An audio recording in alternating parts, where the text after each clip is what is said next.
Hello mga kaboms. So ayan, nandito daw or naglalakad daw si Philippine Loper.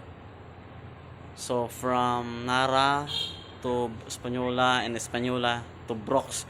So mamaya abangan natin, tingnan natin kung ano gwapo pa rin ba si Philippine Loper. Ayan. So mamaya darating daw yun eh. For the second time, mamimit natin uli si Philippine Loper. So yun. Medyo isang barangay na lang daw yung kanyang ay paparating na rin siya. So antay-antay lang guys.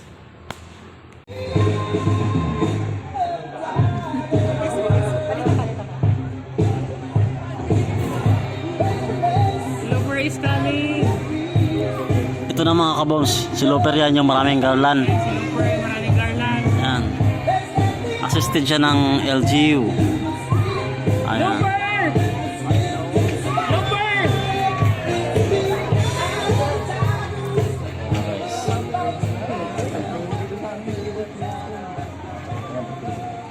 Ayan, sinutan siya ng garland. Ang dami.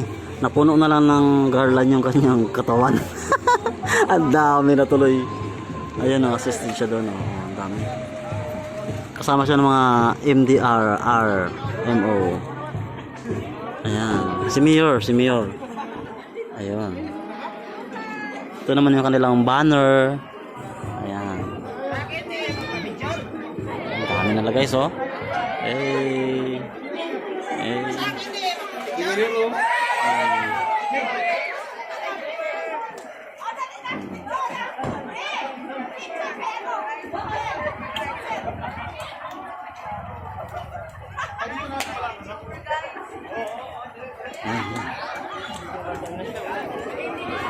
Guys, kahit na umuulan ay naglakad yan. Kanina malakas ang ulan eh. Ang dami nila guys, oh.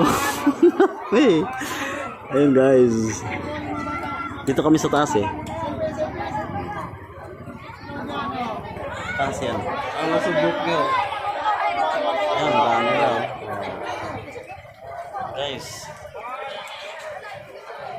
Parami ng parami. Daig pa yung mga artista guys. Mga kaboms. Ayan. Respeto lang ang kailangan dyan. Ang sabi nila bawal hawakan, pwede naman. Ayan. Okay.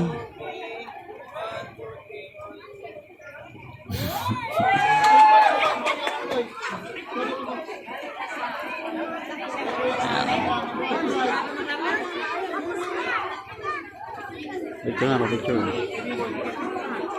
Dami, ang saya nila guys, oh. Ayan. Dami. Nanggaling siya sa bayan ng Nara. So ngayon, ayun, nalito na siya sa Española.